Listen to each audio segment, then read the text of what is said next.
ಭದ್ರಾ ನೀರಿಗಾಗಿ ಇಂದು ದಾವಣಗೆರೆ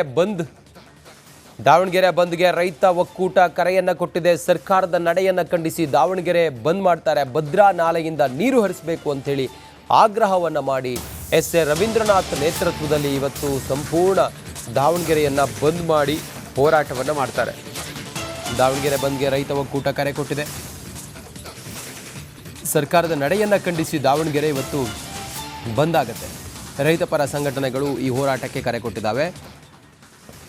ದಾವಣಗೆರೆ ಭದ್ರಾ ನಾಲೆಯಿಂದ ನೀರು ಹರಿಸುವಂತೆ ಆಗ್ರಹಿಸಿ ದಾವಣಗೆರೆ ಇವತ್ತು ಬಂದ್ ಮಾಡ್ತಾರೆ. ಎಸ್ ಎ ರವೀಂದ್ರನಾಥ್ ನೇತೃತ್ವದಲ್ಲಿ ಇವತ್ತು ಪ್ರತಿಭಟನೆ ನಡೆಯುತ್ತೆ. ಪ್ರತಿಭಟನೆ ಬಂದ್ ಸ್ವರೂಪವನ್ನು ಪಡೆದುಕೊಳ್ಳಲಿದೆ.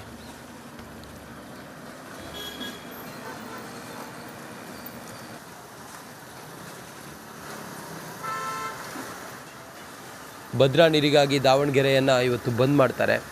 ಭದ್ರಾ ನೀರನ್ನು ಹರಿಸಬೇಕು, ರೈತರಿಗೆ ಕೃಷಿಗೆ ನೀರನ್ನು ಬಳಸ್ಕೊಳ್ಳೋದಕ್ಕೆ ಅನುಕೂಲ ಮಾಡಿಕೊಡ್ಬೇಕು ಅಂಥೇಳಿ ರೈತ ಸಂಘಟನೆಗಳು ಇವತ್ತು ಪ್ರತಿಭಟನೆಯನ್ನು ಮಾಡುತ್ತಿವೆ. ಆ ಮೂಲಕ ದಾವಣಗೆರೆಯನ್ನು ಬಂದ್ ಮಾಡಿ ಆಕ್ರೋಶವನ್ನು ಹೊರಹಾಕ್ತಾ ಇವೆ. ಭದ್ರಾ ನೀರಿಗಾಗಿ ದಾವಣಗೆರೆ ಬಂದ್ ಆಗ್ತಾ ಇದೆ. ಭದ್ರಾ ನಾಲೆಯಿಂದ ನೀರು ಹರಿಸಬೇಕು ಅನ್ನುವಂಥ ಆಗ್ರಹದೊಂದಿಗೆ ಇವತ್ತು ದಾವಣಗೆರೆಯನ್ನು ರೈತ ಸಂಘಟನೆಗಳ ಒಕ್ಕೂಟ